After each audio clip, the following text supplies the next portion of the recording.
Today, we will delve into the real-life story of Maya Kowalski, who finds herself at the center of a baffling medical and legal saga.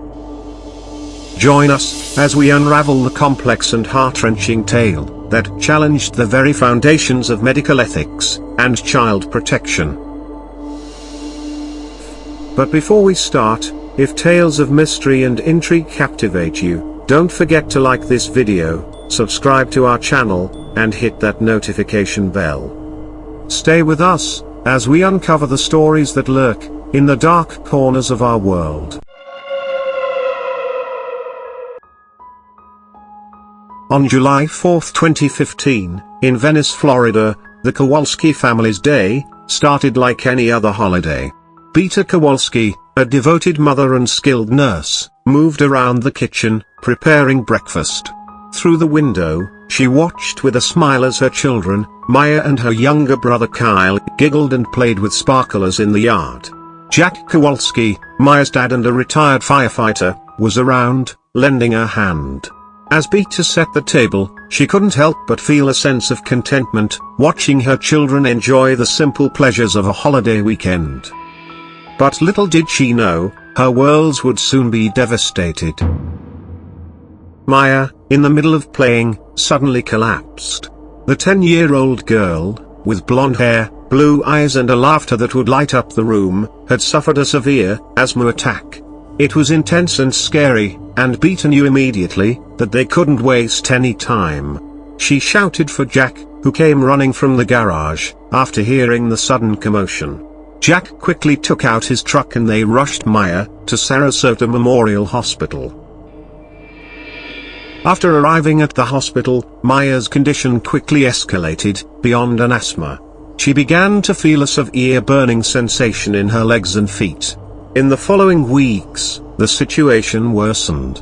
Maya's ability to walk diminished, her feet turned inward, lesions formed on her skin, and her legs became too weak to support her body.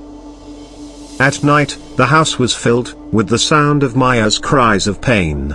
Despite Maya's experience as a home care nurse, accustomed to various medical conditions, Maya's symptoms were unlike anything she had ever seen. The family sought answers at all children's hospitals, but Maya's condition left the medical staff puzzled. The situation grew more desperate when even the doctors at the biggest hospital in the area could not provide a clear explanation.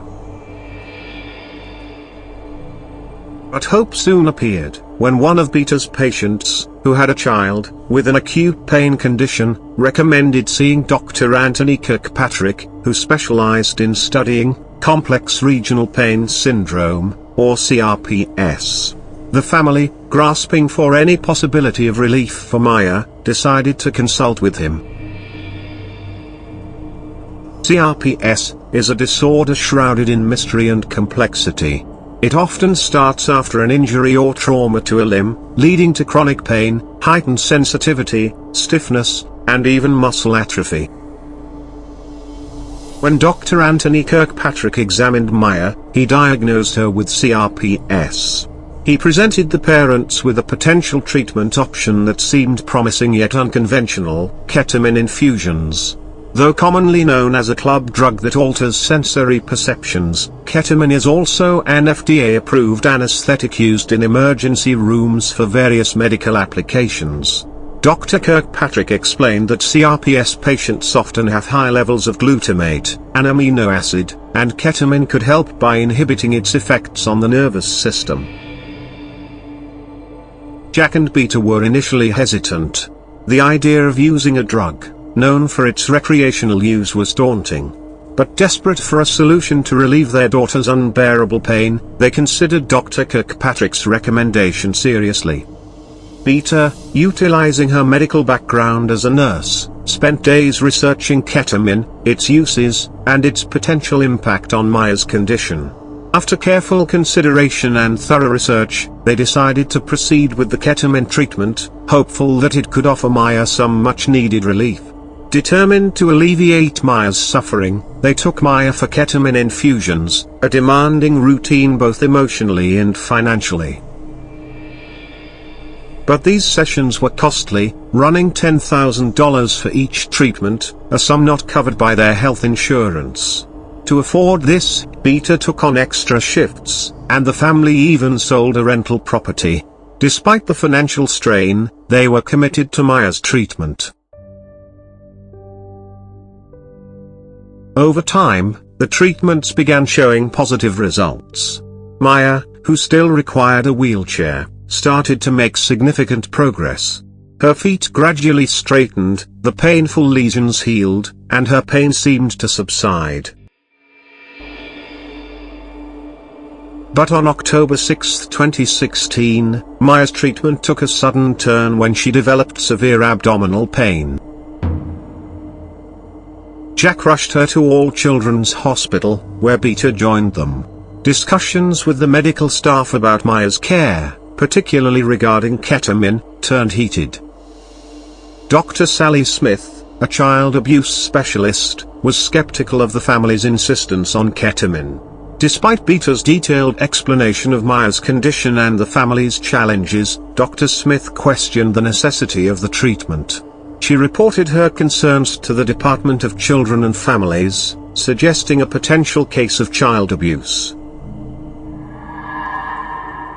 Dr. Kirkpatrick, who initially diagnosed Maya with CRPS, and Dr. Hannah, her current treating physician, both warned against hastily labeling the situation as abuse. But Dr. Smith ignored their professional advice, decided to report Beta, and diagnosed her of Munchausen by proxy, a mental illness and a form of child abuse, where caretaker of a child, most often a mother, either makes up fake symptoms or causes real symptoms to make it look like the child is sick. Dr. Smith's report to the state resulted in protective actions being taken for Maya, leading to Maya's separation from her parents. But despite being away from her family, Maya continued to report extreme pain. Dr. Sally Smith, unconvinced by the CRPS diagnosis, started exploring other possibilities. As part of her investigation, Dr. Smith took unconventional measures. She instructed the hospital staff to secretly videotape Maya, and observe her movements, suspecting that the 10-year-old girl might be faking her pain. One hospital employee reported seeing Maya move her feet to propel her wheelchair, suggesting to Dr. Smith that Maya might not be as incapacitated as she appeared. By December, the medical team's perspective on Maya's condition shifted. They revised the diagnosis from Munchausen by proxy to factitious disorder, implying that Maya herself might be fabricating or exaggerating her symptoms. Despite the hospital's acceptance of Dr. Smith's conclusion that Maya was faking her symptoms, she remained separated from her parents. During her prolonged stay at All Children's Hospital, the bills for her treatment, including charges for CRPS, amounted to over $650,000.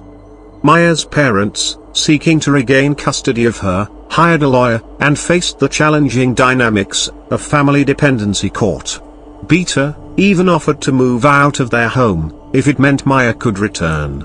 But the court, relying on medical reports, continued to side with the hospital's stance, keeping Maya away from her family. In a distressing incident, Maya was forced by a hospital social worker, Betty, to undress for photographs before a court hearing, despite her objections. This traumatic experience was later detailed by Maya in a legal document. The family later discovered Betty's troubled history in child care management.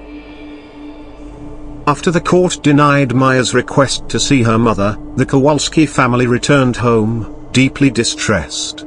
Beta, particularly affected, struggled to cope with the separation from Maya, and the horrible accusations against her. The next morning, the household was shaken by a scream. A relative had discovered a tragic scene in the garage. Beta had taken her own life, overwhelmed by the pain of being separated from Maya, and the burden of the accusations. Her last words were heartbreakingly, "Take care of Maya."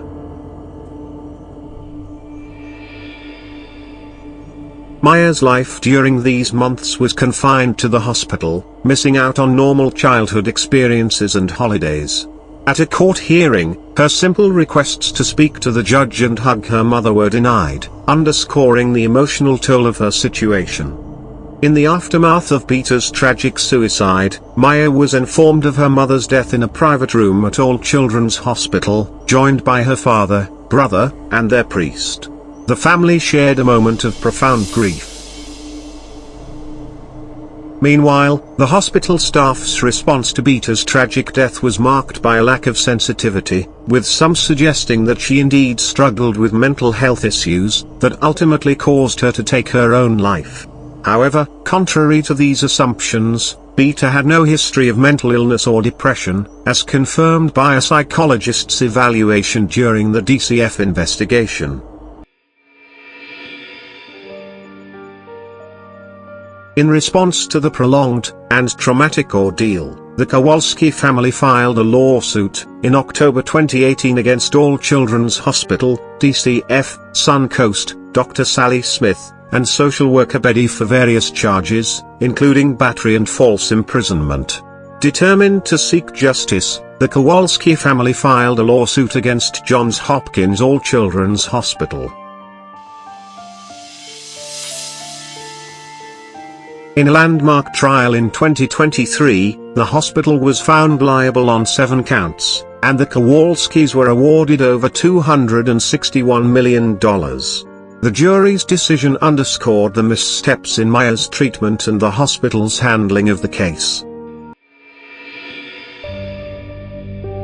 Maya is now 17, and continues to live with CRPS, facing her condition without ketamine treatments due to court orders. Despite the challenges, she has made significant progress, regaining the use of her legs and embracing life with renewed strength.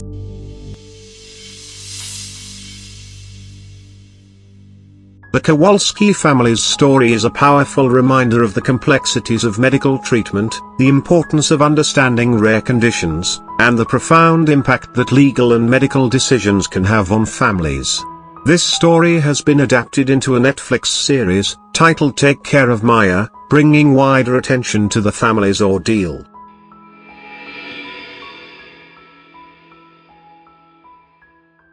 So that's it, for today's episode. If you liked this story, then stay tuned with us and subscribe to the Eclipse Tales. Take care, and until the next time.